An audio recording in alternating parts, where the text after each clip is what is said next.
Hello friends. तो हम पढ़ रहे थे आधुनिक भारत का इतिहास स्प्रिंग बोर्ड के नोट से। तो आज हमको छठे गवर्नर जनरल डलहौजी के बारे में पढ़ना है। तो इससे पहले हमने पांचवें गवर्नर जनरल के बारे में पढ़ा था, लॉर्ड हार्डिंग। तो हार्डिंग 1844 से 48 तक रहता है और प्रथम अंग्ल सिख युद्ध 45 से 46 इसके समय होता है। ये मैंने आपको पढ़ा दिया था कल। और इसके समय लाहौर की संधि होती है और भैरोवाल की संधि होती है। यहाँ देखिए, लाहौर की संधि मैं आपको पढ़ा चुका हूँ 9 मार्च 1846 को। और उसके बाद होती है भैरोवाल की संधि।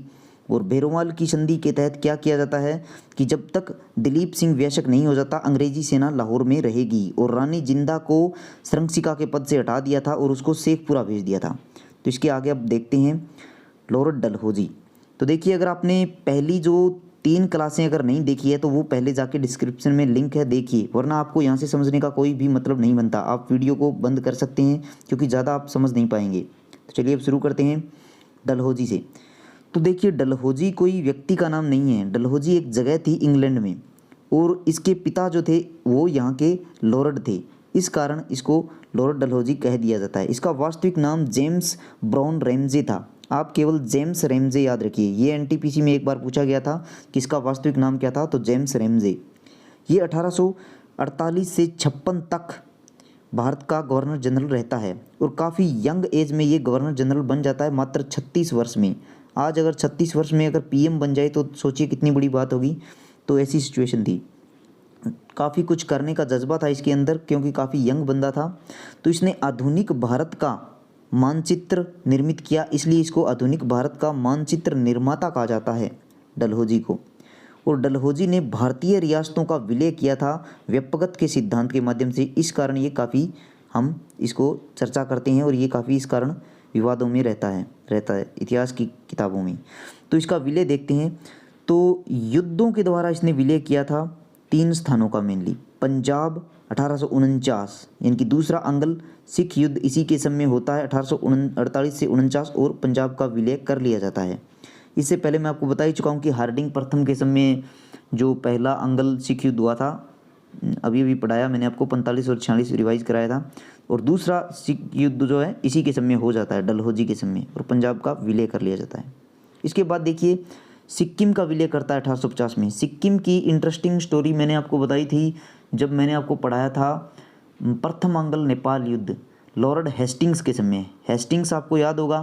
तो उसके समय एक संधि हुई थी, संगोली की संधि। संगोली की संधि जब नेपाल हार गया था प्रथम अंग्ल नेपाल युद्ध, तो संगोली की संधि में आप जानते हैं इस तरह से नेपाल का मैप है। तो नेपाल के पूर्व में सिक्किम है और पश्चिम में उत्तराखंड और हिमाचल है। तो ये संगोली की संधि के तहत अंग्रेजों ने ले लिए थे, जैसे कि शिमला, मैनसूरी, नैनीताल, ये वाले ठंडे प्रदेश अंग्रेजों ने कब्जा लिए थे। और उस समय नेपाल का जो नियंत्रण था सिक्किम पर जो नेपाल का नियंत्रण था उसको समाप्त कर दिया। तो डलहौजी क्या करता है, अब सिक्किम का भी विलय कर लेता है 1850 में। तो ये समझ गए आप। अब देखिए, लोअर बर्मा और पिगू, यानी कि लोअर का अर्थ है लोअर बर्मा, यानी कि दक्षिणी बर्मा जो था, यानी कि म्यांमार का जो दक्षिणी भाग है उसको 1852 में डलहौजी कब्जा लेता है द्वितीय अंग्ल बर्मा युद्ध के द्वारा। और प्रथम अंग्ल बर्मा युद्ध कब हुआ था, ये भी आपको पता होना चाहिए, एम हर्स्ट के समय हुआ था। एम हर्स्ट ने प्रथम अंग्ल बर्मा युद्ध किया था और इस कारण इसको एक उपाधि भी दी गई थी, earl of Arakan. Earl of Arakan यानी कि अराकान पर्वत कहाँ पर है, अराकान योमा पर्वत म्यांमार में है, इस कारण इसको एम हर्स्ट को अर्ल ऑफ अराकान की उपाधि दी गई थी। तो इसके समय 1823 ये युद्ध हुआ था। 1824 से 26 में एक संधि हुई थी यांडबू की। तो प्रथम अंग्ल बर्मा युद्ध समाप्त हो गया था यांडबू की संधि के द्वारा। तो अब ये दूसरा अंग्ल बर्मा युद्ध है जो कि डलहौजी ने लड़ा और इसमें दक्षिणी बर्मा को कब्जा लिया। तो देखिए, अभी पूरा बर्मा का विलय नहीं हुआ है, वो आगे चलकर होगा, जैसे आएगा तो मैं आपको बताऊंगा। तो अब देखिए आगे, उसके बाद व्यपगत का सिद्धांत या हड़प नीति, इसके लिए कुख्यात माना जाता है डलहौजी को। हड़प नीति इसको कहते हैं, व्यपगत का सिद्धांत कहते हैं, या फिर गोद निषेध नीति, यानी कि गोद नहीं ले सकते कोई अपने उत्तराधिकार को। तो डलहौजी ने भारतीय रियासतों को 3 भागों में बांटा। 3 रियासतें बताई डलहौजी के अकॉर्डिंग। कौन सी देखिए, एक थी स्वतंत्र रियासतें। स्वतंत्र रियासतों का मतलब था डलहौजी का कि वे रियासतें जो अंग्रेज़ों के आने से पहले क्या थी, स्वतंत्र थी। और कोई भी कर नहीं देती थी, वो स्वतंत्र रियासतें थी और इनको क्या है, गोद लेने का अधिकार था। दूसरी थी आश्रित रियासतें। आश्रित रियासतों का अर्थ है कि ये हमेशा आश्रित थी, पहले मुगलों की, फिर मराठों की और अब अंग्रेज़ों की, तो इनको आश्रित रियासतें कहा गया। इन पे कुछ शर्तें थी, उसके बाद इनको थोड़ी बहुत मात्रा में गोद लेने के अधिकार दिए गए।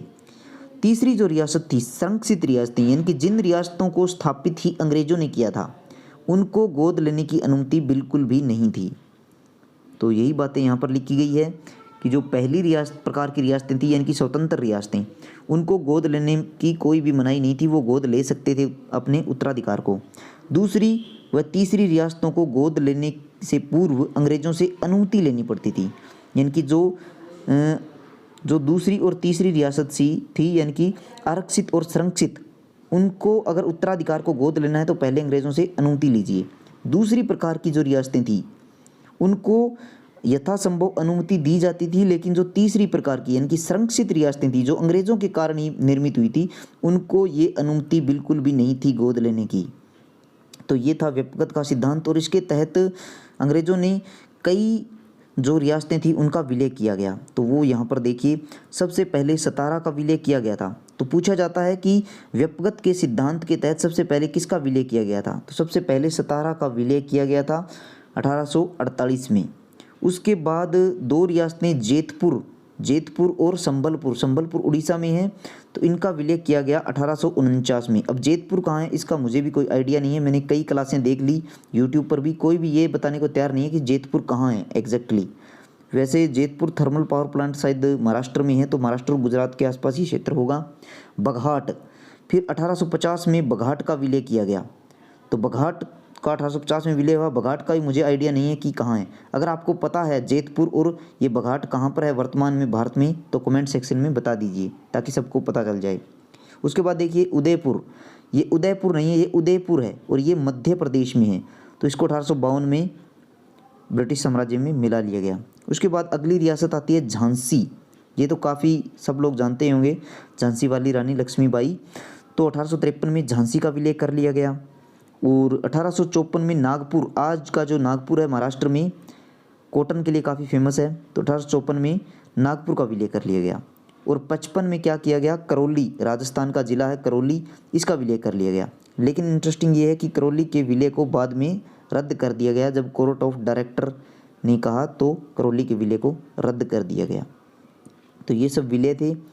उसके बाद देखिए कुछ विलय कुशासन का आरोप लगाकर भी किए गए थे, जैसे कि 1856 में अवध का विलय कर लिया गया, कुशासन का आरोप लगा के। लखनऊ के आसपास का जो क्षेत्र है वो अवध कहलाता था। यहाँ के शासक थे वाजिद अली शाह, तो वाजिद अली शाह पर आरोप लगाया गया कि आप सारे दिन कत्थक देखने में व्यस्त रहते हैं, तो इस कारण आप ध्यान नहीं दे पाते हैं, इसलिए आप के राज्य में अराजकता की स्थिति है, और इसको मिला लिया ब्रिटिश साम्राज्य में। तो देखिए जो अवध है, अवध 1801 में सहायक संधि कर लेता है और इसको बफर स्टेट बना लेते हैं अंग्रेज कि डायरेक्ट मराठों से अगर मुठभेड़ हो तो अवध के क्षेत्र में हो, हमारे क्षेत्र में ना हो। तो अब जैसे ही इनको पता चल गया कि मराठे लगभग ख़त्म हो चुके हैं, तो इन्होंने अवध को कब्जा लिया है। सहायक संधि होने के बावजूद भी, यानी कि जिसकी सिक्योरिटी की गारंटी अंग्रेज़ों ने ली, आज उसको कब्जा लिया है 1856 में।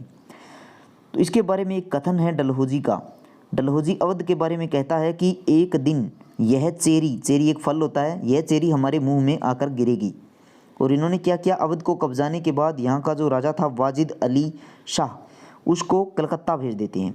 तो आगे चलकर महक परी जो हम पढ़ते हैं, इसकी रानी है वाजिद अली शाह की, जिसको महक परी कहते हैं, तो वो 1857 में अपने बेटे बिरजिश कादिर को राजा बनाकर विद्रोह भी करेगी यहाँ पर। तो वो आगे का विषय है। वाजिद अली शाह को कलकत्ता भेज दिया गया। और उसके बाद देखिए 1853 में बकाया धन का बहाना बनाकर हैदराबाद जो था, हैदराबाद ने भी सहायक संधि कर रखी थी और सबसे पहले की थी, ये याद रखिए, सबसे पहले हैदराबाद ने सहायक संधि की थी। मैंने आपको बताया था 1798 में सबसे पहले सहायक संधि की थी। इससे बरार छीन लिया गया। बरार जो नागपुर के आसपास का क्षेत्र है, जो महाराष्ट्र के पूर्वी भाग में है, तो उसके आसपास के क्षेत्र को बरार कहते हैं। और उसके बाद देखिए 1853 में ही एक और काम किया गया। जो पेशवा था बाजीराव सेकंड का दत्तक पुत्र नाना साहिब की पेंशन बंद करवा दी। तो आपको बाजीराव सेकंड से कुछ याद आ रहा है? बाजीराव सेकंड, इसने बसीन की सहायक संधि की थी। बसीन की सहायक संधि की थी बाजीराव सेकंड ने 1802 में। बसीन की संधि, ये काफ़ी बार पूछ लिया जाता है कि बसीन की संधि कब हुई थी। 1802 में हुई थी बसीन की संधि, और ये सहायक संधि थी। तो बसीन की संधि इसने की थी। उसके बाद तीसरे अंग्ल मराठा युद्ध में इसने अंग्रेज़ों के खिलाफ लड़ाई भी लड़ी। तो तीसरे अंग्ल मराठा युद्ध में ये बाजीराव सेकंड हार जाता है। तो ये इसको बाद में अंग्रेज़ बिठूर भेज देते हैं कानपुर के निकट, और कानपुर में ही जब 1857 की क्रांति होगी तो इसका यह दत्तक पुत्र 1857 की क्रांति का नेतृत्व करेगा। तो ये भी आपको पता होना चाहिए। आगे मैं बताऊंगा। तो यहाँ पर मैंने इसकी भूमिका बता दी है। तो आप समझ रहे हैं कि कैसे अंग्रेज़ों की इन कार्रवाइयों के द्वारा 1857 की क्रांति की तरफ बढ़ रहे हैं, क्योंकि 1857 की क्रांति को भड़काया जा रहा है, एक भूमिका तैयार की जा रही है 1857 की क्रांति की डलहौजी के द्वारा। उसके बाद देखिए 1853 में ही इन्होंने क्या किया, कर्नाटक का जो नवाब था उसकी पेंशन बंद कर दी, यानी कि दो व्यक्तियों की पेंशन बंद हो चुकी है यहाँ पर, नाना साहिब और कर्नाटक के नवाब की। 1855 में देखिए 55 में क्या हुआ था, तंजौर के राजा, आप जानते हैं तमिलनाडु में तंजौर है जहाँ पर फेमस बृहदेश्वर मंदिर है, राज राजेश्वर मंदिर भी इसको बोलते हैं। तो वहाँ का राजा था एक, उसकी उपाधि छीन ली, और मुग़ल बादशाह जो था उस समय बहादुर शाह जफ़र, तो उसकी उपाधि छीनने का प्रयास किया गया और लाल किला खाली करने के ऑर्डर दे दिए कि लाल किला खाली कीजिए। तो ये सब काम किए डलहौजी ने। उसके बाद देखिए डलहौजी ने कुछ सुधार भी किए थे, ऐसा नहीं है कि सब बुरे ही काम किए थे। डलहौजी ने 1852 में तार सेवा शुरू की, यानी कि जिसको टेलीग्राम सेवा कहते हैं वो डलहौजी ने शुरू की, और तार सेवा का जो अध्यक्ष है वो बुलाया गया ओ सेंगनेशी को। ओ सेंगनेशी, ये सेंधनेशी नहीं है, यहाँ पर देखिए मैंने इंग्लिश में लिखा है ओ सेंगनेशी। तो ओ सेंगनेशी को अध्यक्ष बनाया गया। 1853 में डलहौजी ने रेल सेवा शुरू की, बॉम्बे से थाने तक पहली रेल चली। तो अब देखिए पहली तो बच्चा बच्चा जानता है कि पहली रेल कब चली थी, कहाँ से कहाँ तक चली थी। इसके दो फैक्ट और देख लीजिए। डलहौजी ने दूसरी रेलवे लाइन जो चलाई थी वो चलाई थी कलकत्ता से रानीगंज कोल फील्ड, यानी कि कोयले की फील्ड है रानीगंज, वहाँ तक ये दूसरी रेल सेवा चलाई गई थी 1854 में। और 56 में चलाई गई थी तीसरी रेल सेवा जो मद्रास से अरकोनम तक चली थी, मद्रास प्रेसिडेंसी वहाँ पर। तो पहले बॉम्बे प्रेसिडेंसी में, फिर कलकत्ता में, बंगाल प्रेसिडेंसी में, और फिर मद्रास प्रेसिडेंसी में, 3 प्रेसिडेंसियों की ट्रेनें आप ध्यान रखिए। उसके बाद देखिए 1800 ये फेरी क्वीन इस रेल के इंजन का नाम था। फेरी क्वीन जो पहली रेल चली थी बॉम्बे से थाने तक, इसके इंजन का नाम फेरी क्वीन था। 1854 में क्या होता है, डाक सेवा शुरू करता है डलहौजी। क्या शुरू करता है, डाक सेवा। और इसमें क्या था, 2 पैसे की डाक टिकट लगा करके आप कहीं पर भी पत्र भेज सकते थे। प्रारंभ में सैनिकों को ये सुविधा क्या दी गई थी, निःशुल्क, और बाद में डलहौजी ने इसको बंद कर दिया। तो इस कारण कहीं ना कहीं सैनिक भी 1857 की क्रांति में इस वजह से भी नाराज दिखाई देते हैं। 1854 में देखिए PWD यानी कि सार्वजनिक निर्माण विभाग की शुरुआत की गई। इस विभाग ने काफ़ी मतलब रचनात्मक कार्य किए, जैसे कि पुलों का निर्माण हो गया, नहरें काफ़ी बनवाई, और काफ़ी सड़कों का निर्माण PWD विभाग ने किया था। इसमें से गंग नहर, अगर ऊपर उत्तर प्रदेश में देखें गंगा नहर बोलते हैं इसको, तो इसका निर्माण भी PWD विभाग ने किया था। 1854 में शिक्षा के सुधार किए गए, और शिक्षा के सुधार जो है वो चार्ल्स वुड के नेतृत्व में किए गए। Charles Wood board of control का अध्यक्ष था। इसने एक लंबा चौड़ा पत्र लिखा, उसमें कुछ रिकमेंडेशन दी गई जो मैं आपको पढ़ाने वाला हूँ। तो ये एक एक्स्ट्रा फैक्ट मुझे मिला कि डलहौजी को father of Indian engineering service कहा जाता है, यानी कि भारत में इंजीनियरिंग सर्विस का जनक डलहौजी को कहा जाता है। और आप मुझे कमेंट सेक्शन में बताइए कि भारत में प्रशासनिक सेवाओं का जनक किसे कहा जाता है। प्रशासनिक सेवाओं का जनक किसे कहा जाता है, मैं पढ़ा चुका हूँ आपको पिछले क्लासों में। उसके बाद देखिए वुड डिस्पैच के प्रावधान हम देखते हैं। मैंने आपको बता दिया कि ये बोर्ड ऑफ कंट्रोल का अध्यक्ष था चार्ल्स वुड, तो इसने ये रिकमेंडेशन दी थी। तो वुड डिस्पैच के प्रावधान ये थे, इसका उद्देश्य था कि जो पश्चिमी शिक्षा है यानी कि पाश्चात्य ज्ञान है उसका प्रचार प्रसार करना इसका लक्ष्य था। इसने क्या किया, मेकाले का जो टपकन सिद्धांत हमने पढ़ा था विलियम बेटिक के समय, जो मेकाले था वो विधि आयोग का अध्यक्ष था, तो विधि सदस्य था ये विधि सदस्य था जो गवर्नर जनरल की कार्यकारी परिषद होती है उसमें। 1835 में हमने पढ़ा था, इसने टपकन सिद्धांत दिया था। मैकाले मिंट, कुछ याद आया? पिछली कक्षा में पढ़ा था कि उच्च वर्ग के लोगों को शिक्षा दी जाए, ऐसी ये पिरामिड है, उच्च वर्ग के लोगों को अंग्रेजी शिक्षा दी जाए, ये टपक टपक कर जनसाधारण तक पहुंच जाएगी। तो ये चार्ल्स वुड कहता है कि ये सब बकवास है, टपकन सिद्धांत, डायरेक्ट लोगों को आप शिक्षा दीजिए और लोगों को शिक्षित कीजिए। तो टपकन सिद्धांत को वुड डिस्पैच में खारिज कर दिया। और वुड डिस्पैच में एक प्रावधान था कि प्राथमिक शिक्षा जो है वो मातृभाषा में दी जाए, यानी कि जिस भाषा में बच्चा समझता है उसमें दी जाए। उसके बाद जो माध्यमिक शिक्षा है, यानी कि जो 5वीं से 10वीं क्लास की जो शिक्षा है, उसको आप अंग्रेजी और स्थानीय दोनों भाषाओं में दीजिए, अंग्रेजी और स्थानीय भाषाओं में दीजिए। उच्च शिक्षा जो है, यानी कि 10वीं के बाद जितनी उच्च शिक्षा है वो केवल अंग्रेजी भाषा में दी जानी चाहिए। अब देखिए, माध्यमिक शिक्षा अंग्रेजी और स्थानीय भाषा में होगी तो इसके लिए स्कूल खोले जाएंगे। तो वो कौन से स्कूल होंगे, ये अगले प्रावधान में बताया गया है, 5वें प्रावधान में, कि एंग्लो वर्नाक्युलर स्कूल खोले जाएंगे। यानी कि माध्यमिक शिक्षा के लिए एंग्लो वर्नाक्युलर, एंग्लो मतलब इंग्लिश, वर्नाक्युलर मतलब स्थानीय, तो ये स्कूल खोले जाएं।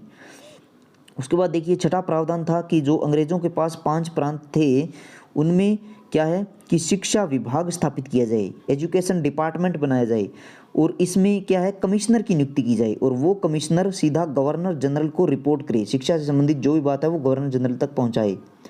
और शिक्षक प्रशिक्षण केंद्र स्थापित किए जाए, यानी कि टीचर्स जो हैं, टीचर्स ट्रेनिंग सेंटर स्थापित किए जाए, यानी कि शिक्षकों को भी प्रशिक्षण दिया जाए कि कैसे आपको पढ़ाना है। उसके बाद देखिए, 8वां प्रावधान था कि तकनीकी और व्यावसायिक शिक्षा को बढ़ा दिया जाए। उस समय भारत में जो धार्मिक शिक्षा थी उस पर ज़्यादा बल था, तो वुड ने कहा, चार्ल्स वुड ने, कि तकनीकी शिक्षा, यानी कि टेक्नोलॉजी की शिक्षा और व्यावसायिक शिक्षा, कॉमर्शियल एजुकेशन पर फोकस किया जाए, इनको बढ़ावा दिया जाए। महिला शिक्षा को बढ़ावा दिया जाए, यानी कि महिला शिक्षा जो है उसको भी बढ़ावा दिया जाए। उसके बाद देखिए, जो निजी प्रयास थे शिक्षा के क्षेत्र में उनको प्रोत्साहित किया जाए, प्रोत्साहन दिया जाए उनको, और जो अनुदान है वो दिए जाएं ताकि निजी क्षेत्र भी शिक्षा के क्षेत्र में अच्छा करे।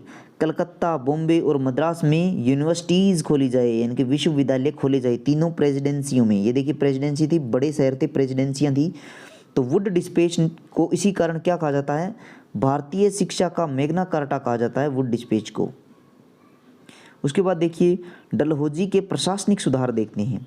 डलहौजी के प्रशासनिक सुधार में देखिए, डलहौजी ने जो नए जीते गए क्षेत्र थे उनमें क्या किया, नॉन रेगुलेशन अरेंजमेंट लागू किया। जैसे कि पंजाब, तो पंजाब में नॉन रेगुलेशन अरेंजमेंट लागू किया गया था, और इसमें क्या था, एक कमिश्नर नियुक्त कर दिया, और वो कमिश्नर किसको रिपोर्ट कर रहा है, गवर्नर जनरल को, गवर्नर जनरल को।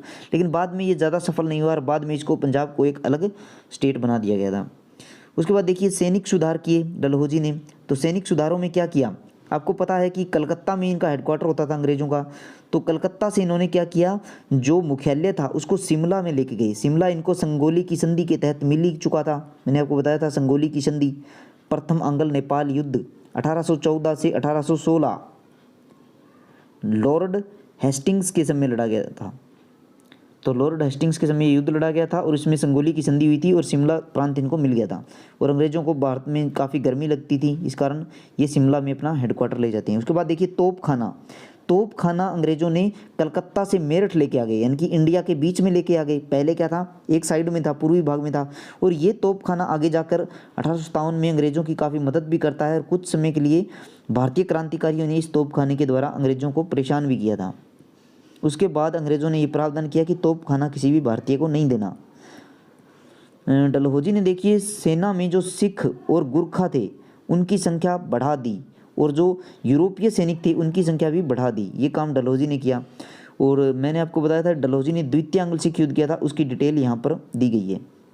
तो दूसरा अंग्ल सिख युद्ध, पहला तो हार्डिंग के समय हो गया था 1845 से 46 में पहला सिख युद्ध होता है। तो अब क्या है, दूसरा अंग्ल सिख युद्ध देखते हैं।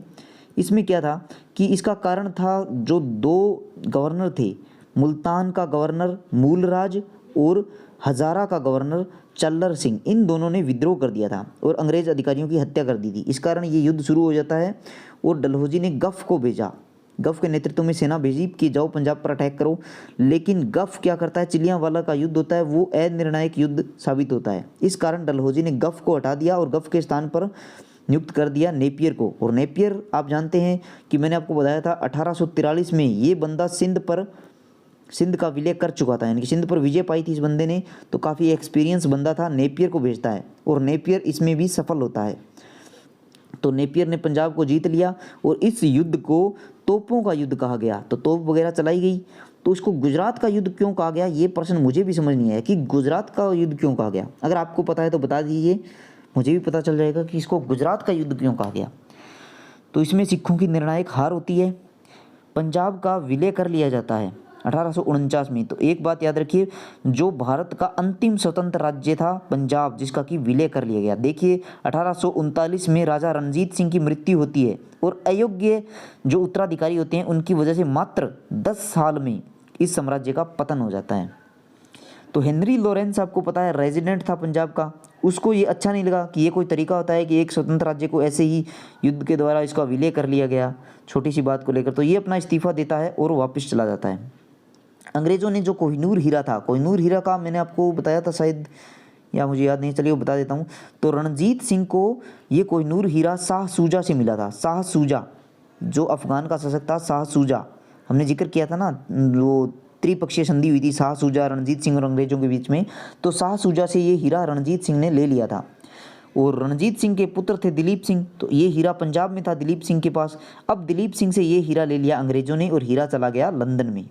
तो ये क्रोनोलॉजी आपको हीरे की पता होना चाहिए। उसके बाद देखिए 1857 की क्रांति होती है, वो हम बाद में पढ़ेंगे, बुक में बाद में पढ़ाया गया है।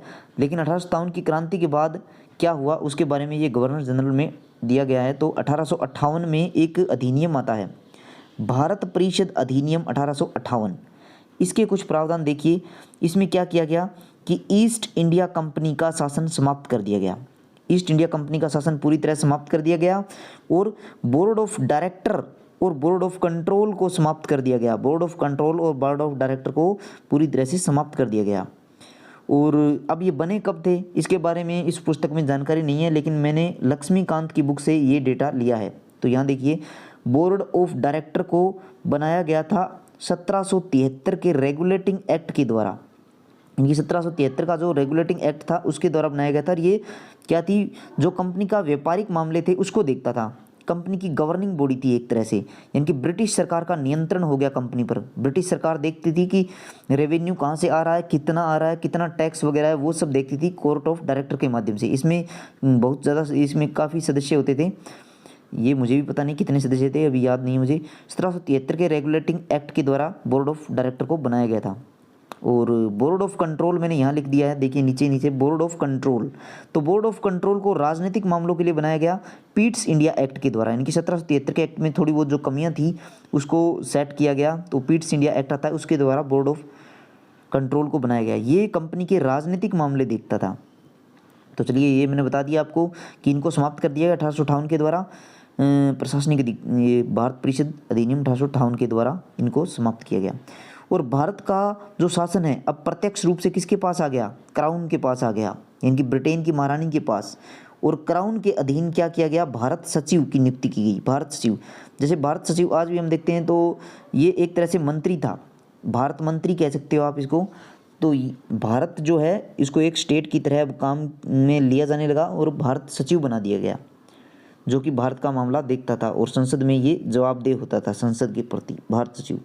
तो भारत सचिव के अधीन एक 15 सदस्यीय क्या है, भारत परिषद बनाई गई। यानी कि भारत सचिव को जो सलाह देने के लिए एक परिषद बनाई गई, इसको भारत परिषद कहा गया। इसमें 15 सदस्य थे भारत परिषद में।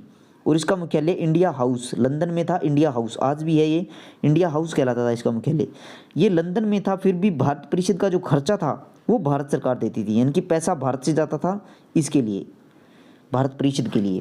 तो गवर्नर जनरल को वाइसराय भी कहा जाने लगा, यानी कि जो गवर्नर जनरल था अब तक इस अधिनियम के द्वारा इसको वाइसराय कहा जाने लगा। और वाइसराय क्या था, क्राउन का प्रतिनिधि।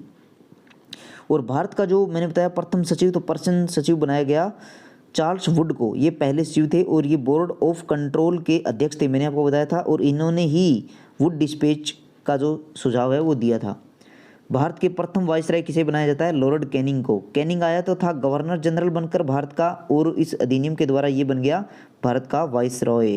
तो एक तरह से कह सकते हो कि अंतिम गवर्नर जनरल और पहला वाइसराय था लॉर्ड कैनिंग। उसके बाद देखिए भारत के वाइसराय शुरू हो जाएंगे, कैनिंग, लॉर्ड एल्गिन। तो ये सब हम अगली क्लास में देखेंगे। वीडियो वैसे ही लंबा हो गया है, तो थैंक यू, मिलते हैं नेक्स्ट वीडियो में।